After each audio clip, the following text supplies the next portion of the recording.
growing up, I mean, there was a lot of stuff I was never fully open and honest with about. And my sexuality was definitely one of them. I was trapped in my own flesh, having low self-esteem for one. But what also made it 10 times worse was being trapped in the closet. Was being secretly gay. To some it was quite obvious because, in my ways and whatnot. Some it was quite obvious. But it was something I was not going to admit to. It was something I felt ashamed of admitting or being openly and honest with. Because, growing up in church, all I kept hearing, like people are not fond of gay people. People are not very accepting to it. And all I kept hearing was people saying, it's a sin, this and that, hearing it constantly in church, drumming my head. So that alone made me just, shut down and just keep my mouth shut and just, say to myself about it. And it bothered me because I went through so many years, feeling one way about who I would like or who I would see. And half the time, majority was, was a lot of guys. And it really bothered me because, I liked them, but, I couldn't be upfront about that. I couldn't tell them how I really felt. Because, they would treat me different or look at me a certain way. And it would hurt. So certain things, I just kept my mouth shut because to spare me the pain of it. But, of course, that's still part of life, of course. And just, certain things you just have to take with a grain of salt and just, just try to, keep it pushing. Even that I wasn't going to own up to, about my sexuality. I was like, okay, you like the boys. I know you like men. You like men, so keep it real. Yeah. But I wasn't going to be upfront and honest about it. And it was only one person who ever did confront me about it. And I was, I finally came open and out and expressed it to her. I told her the whole story. And that was my longtime best friend, Akira. We grew up together from the time we was in New York together. We went to church together, so it was really her. So what made me ask Tim about his sexuality? Surprisingly, it wasn't his flair or his mannerisms or any of that. You don't have to be around Tim too long to know that he is different from other guys. He's not your average guy. So you can kind of draw a common sense conclusion, I guess, about Tim's sexuality. But what caused me to ask him flat out and just kind of have that sort of uncomfortable moment was we were all together in a group, me and Tim and some other friends, and things were kind of reaching an uncomfortable fever pitch where there was a clear disparity between Tim's level of comfortability in our circle of girls versus his level of comfort hanging around guys. So where some people decided they were going to talk about it, I just kind of pulled him to the side, and this seemed like the right time to be a good friend and just have a frank conversation. So I pulled him to the side and I asked him, and he was extremely transparent about it. And that day, he told his whole story to me, and yeah, that was what caused me to ask. Like I said, not so much what I observed. I've known Tim for years and years and years, so his ways were the usual. But I think it's when other people picked up on things and started questioning things that I figured, you know what? Rather than joining that conversation, let me have a conversation of my own with my friend. And that's what caused me to ask.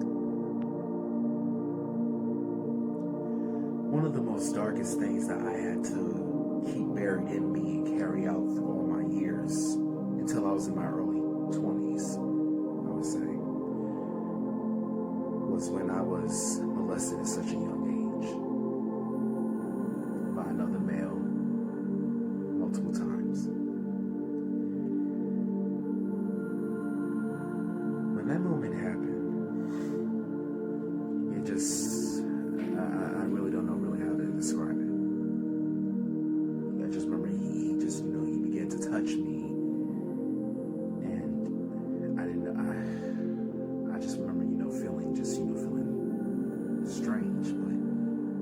body was feeling betrayed and relieved at the same time. And I just remember him saying, when I was on the bed, when I was on the bed and we was together, he said, I'm just showing you how it feels, what it feels like. And this stays between me and you. I remember him saying that. And that's why I guess it happened off and on after that. But I remember the last moment when it happened. I just remember feeling I just remember going to my room and just laying on the bed and just, curled up like this holding my pillow. I remember just feeling, a little shaky and scared, saying, what's going to happen? What is my family's going to think? What is God going to think? What is God going to do? So much was just roaming through my head. I just felt like I was like, what just happened? What did I just get myself into? What is this? And I think a lot of that, played out on, my confusions about, my sexuality for so long, until it finally, stained to where I was like, okay, this was my first sexual experience, with a male and whatnot. So yeah, it was just something that I had to, just all keep to myself, and it was just so hard. It was just so hard to live with, because the truth is, I never wanted anyone in my family to know about this. I didn't tell my parents, I didn't tell my grandparents, I didn't tell my sisters, I didn't tell my friends, my aunts, my uncles, I didn't tell anybody. I never wanted anybody to know. This was something that was going to my grave. But when God wants you to know something, it will manifest in the biggest way. What's done in the dark eventually comes to the light. Certain things you can't get away with. Everything you do does come back on you, and it comes to light in certain ways. And if God wants you to know it, it will manifest in the biggest way. And no matter how hard I tried to keep it buried, at some point it was bound to come up. And it did in quite a couple of ways. But I guess I'm kind of glad that it did, because it was an experience that was changing me, and no one ever really knew how much it was changing me. And considering I wasn't going to tell anyone, the only person I did tell, and that was because when she had pulled me to the side and asked me, about my sexuality and whatnot, that was Akira. She knew she was the first person I came out to, and she was the first person I told about the situation. That's because we was in that bonding moment, and I felt safe and secure. I didn't feel she would judge me or anything. So that's why I felt open and honest with her, telling her this is how it started. This is where it came from. How did I feel when Tim told me his story? Sad, angry, relieved. So I felt those three things. One, because I was sad, because behind Tim's sexuality is a history, a painful past, and an injustice. There are, there's secrets and just pain.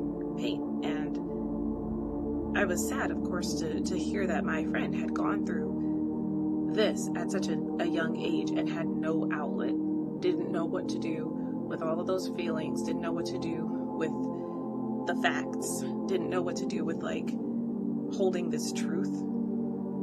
And then I was angry, because to me this was a justice issue as well. And in my heart, until I had been able to give it to God, and until I watched Tim give it to God, there was a lot of injustice behind how all of this came about. So as his story unfolded for me in our conversation, I felt anger because so much time had gone by, And in my mind, no justice had been served.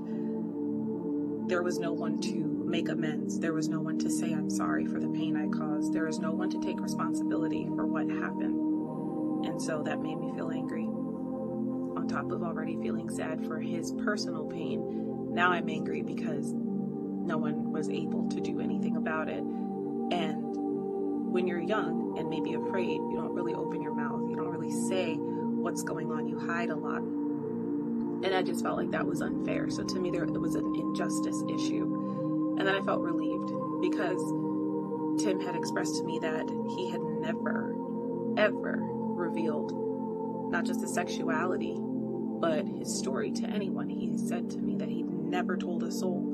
And I was the first one. So I guess I also felt honored too, that he trusted me with this information to never tell. But on top of